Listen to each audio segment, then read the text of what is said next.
Patti, and I'm going to talk to you a little bit about events in casinos. Many planners don't like to meet in destinations like Las Vegas or Hawaii or glamour destinations because they think that people are going to be out at the casinos or on the beaches instead of in the meetings. Las Vegas has warmed up to meetings and conventions, in the last few decades because the Las Vegas Convention and Visitors Bureau has a very big research arm, and they discovered that most people that came here for the first time for a meeting and a convention, and then they came back because they didn't have time to do and see everything. So bringing people here for a convention is sort of like a fam trip, a marketing tool that they get people here so they'll come back. Casinos in Las Vegas were started by the mob, mainly so they could launder money. Gaming was king. It was easy to get a comp room, to get food, drinks free, free rooms and comp cheap buffets.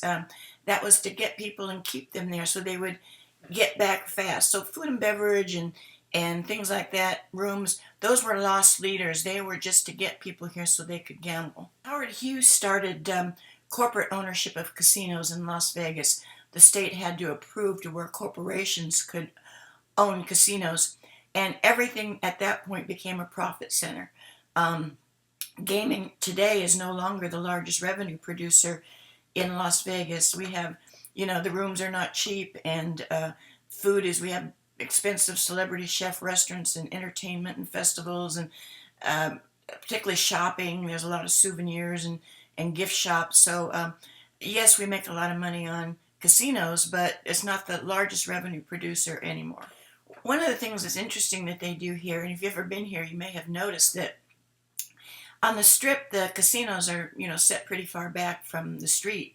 And so they have all these moving sidewalks to bring people into the casinos, just like the moving sidewalks they have in airports, kind of like flat escalators. But if you notice, the moving sidewalks will take you into the casino, but there's no moving sidewalk to take you out. If you want to leave, you have to walk. So that gets people in and makes it more difficult for them to leave. We call those moving sidewalks human vacuum cleaners. In a casino hotel, you have to understand that casino marketing controls everything. They control all the comps. Like when I lived in Atlanta, a catering director could give a bride and groom who was holding a wedding in the hotel, they could give them, the bridal suite. Or they could give a big CEO, a presidential suite. But nowadays, everything has to be approved by casino marketing, and it's a lot more difficult because, they track and they only want to give the comps to the people that are gambling, and so they control all comps. Now, another thing that happens is that they can take away a booked meeting room with just a few hours' notice for a high roller event. Caterers have to be ready on a moment's notice to throw a high-end event after they've booted somebody out of the room. So all the contracts here state that they don't guarantee the room, that they can be moved into another room, and so that's an issue that they have here.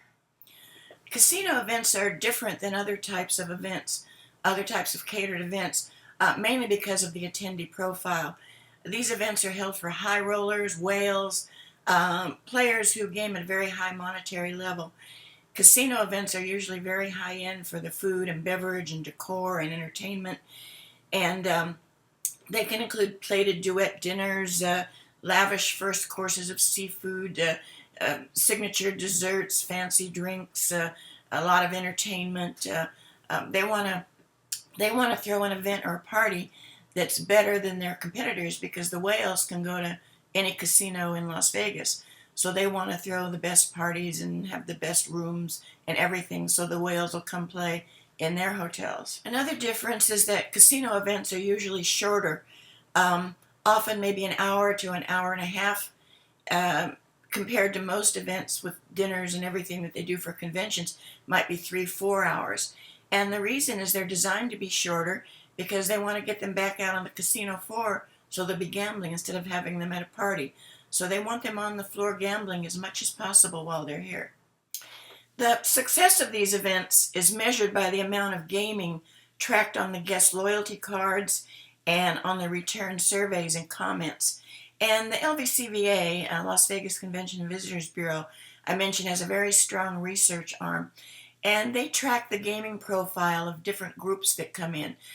They look at how much um, time different people from different conventions spend on the casino floor, and those that have the highest gaming profile are the ones that are in most demand, and they have the best negotiating power when they go into the hotels. Um, they find that people that are in sales positions or entrepreneurs are the biggest risk takers because they take risks in their business, and so they take risks more for gambling. So they have a very high profile. Another thing that they do is, because we have a lot of international people coming, um, they book the entertainment based on what's going on. For example, during Cinco de Mayo, there's a lot of Latino entertainment booked. During Chinese New Year, there's a lot of Asian people book entertainers. And during rodeo week, they bring in all the country music stars and all that cowboy stuff.